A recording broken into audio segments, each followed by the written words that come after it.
Oi pessoal, bem-vindos e bem-vindas! Eu sou o Doutor das Crianças e este é o Clube da Saúde Infantil. Aqui a gente aprende e descobre que crescer com saúde é mais legal. Hoje nosso papo vai ajudar quem cuida de crianças com doenças que não passam de uma pessoa para outra, mas que duram bastante tempo, como asma, diabetes tipo 1 e obesidade. O nome técnico é grande, doenças crônicas não transmissíveis ou DCNTs. Mas calma que eu vou explicar tudinho de um jeito simples. Para começar, você sabia que quando o pai e a mãe se separam, isso pode mexer muito com a saúde da criança que já tem uma dessas doenças? É verdade, cerca de 1 em cada 4 crianças com DCNTs vive em casa onde houve separação. E os primeiros 18 meses depois do divórcio são os mais delicados. Sabe por quê? Porque a rotina muda, os remédios podem atrasar e o corpo sente o estresse. Em crianças com diabetes tipo 1, por exemplo, o açúcar no sangue costuma ficar mais alto. Crianças com asma podem precisar ir ao hospital quase 1/3 a mais de vezes. E quem luta contra o peso tem até 54% mais risco de engordar ainda mais. Viu como é importante ter cuidado extra nessa fase? Mas não precisa entrar em pânico. Quando os adultos conseguem conversar bem e manter os cuidados parecidos nos dois lares, esses riscos diminuem bastante. Agora vamos dar uma olhada nos números aqui no Brasil. De cada 100 crianças entre 4 e 10 anos, quase 14 já têm alguma DCNT. A asma é campeã de faltas na escola. A obesidade dobrou nos últimos 20 anos. E o diabetes tipo 1, embora mais raro, exige atenção o tempo todo. E falando em escola, você já pensou na responsabilidade de cuidar da saúde de uma criança durante as aulas? Muitas famílias ficam com medo quando o filho entra na escola. E não é para menos. Só 1 em cada 4 escolas tem um plano certinho para ajudar essas crianças. Já pensou faltar o remédio justo na hora do recreio? É um perrengue. Por isso, a gente precisa de um time da saúde. Família, escola e profissionais caminhando juntos. Quando todo mundo se comunica bem, os acidentes caem quase pela metade. E como a gente ensina a criança, aos poucos, a cuidar de si? Existe um jeito chamado modelo das 3 fases. Primeiro ela observa, depois faz junto e, por fim, faz sozinha, com supervisão. Usando esse método, as crises caem quase 1/3 e a confiança da família aumenta bastante. Para saber se a criança já está pronta, os médicos usam um questionário chamado PAPA. Parece até papai, né? Ele ajuda a descobrir se já dá para entregar tarefas como medir o açúcar ou usar a bombinha. Mas nada disso funciona direito sem apoio em casa. Quando a família tem rotina certinha, as chances de sucesso aumentam em 40%. Sei que muitos adultos ficam ansiosos. 2 em cada 3 pais sentem isso, mas dá para equilibrar. Checklist na geladeira, combinado simples e muito incentivo.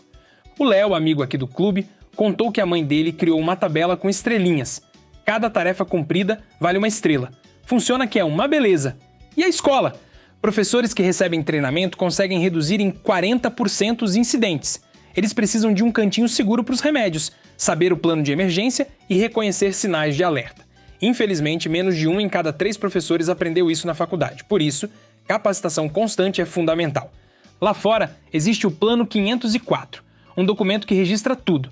Quais remédios, que horários, o que fazer se a criança passar mal. E aqui no Brasil, a gente também tem leis que garantem esse apoio. A Constituição e o Estatuto da Criança e do Adolescente dizem que saúde e educação são direitos de todas as crianças. Só falta pôr em prática.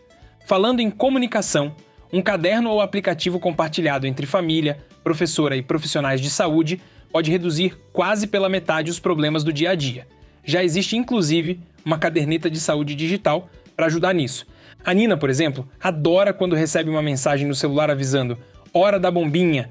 É como ter um super lembrete de bolso. E a tecnologia não para por aí. Tem glicosímetro com cor, medidor de pressão com carinha feliz e até jogos que ensinam a cuidar da saúde. Crianças que usam esses jogos seguem o tratamento muito melhor. Quase 7 em cada 10 fazem direitinho. E claro, segurança sempre em primeiro lugar. Os aparelhos avisam os adultos se algo sair do normal e os dados ficam protegidos. Agora, um ponto muito importante: o coração da criança, ou melhor, os sentimentos dela. Ganhar responsabilidade pode ser ótimo, aumentar a autoestima, mas exagero vira peso. Sinais de sobrecarga incluem medo de brincar, dificuldade para dormir ou irritação constante. Pais e professores precisam estar atentos e oferecer pausas quando necessário. A palavra mágica aqui é equilíbrio. E os educadores? Quando são bem treinados, sentem 45% mais segurança para lidar com essas situações.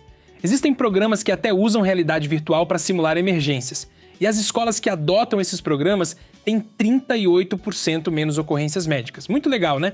Agora, e as políticas públicas? No papel a gente tem uma estrutura completa: Constituição, ECA, Lei da Inclusão, Programa Saúde na Escola. Tudo garantindo prioridade e adaptação para crianças com DCNTs. O desafio é transformar lei em ação. Uma boa ideia é criar comitês municipais juntando saúde e educação, para ninguém ficar perdido. Para fechar, vamos pensar no futuro. Crianças que aprendem desde cedo a cuidar da própria saúde, quando chegam na adolescência, seguem melhor o tratamento e têm menos ida de surpresa ao hospital. Ou seja, investir agora é colher saúde por muitos anos. Bora revisar rapidinho? Separação dos pais. É um momento crítico, mas com diálogo e rotina os riscos caem. Muitas crianças têm DCNTs e a escola precisa se preparar. A autonomia cresce em 3 fases: observar, fazer junto, fazer sozinho. Família organizada ajuda demais.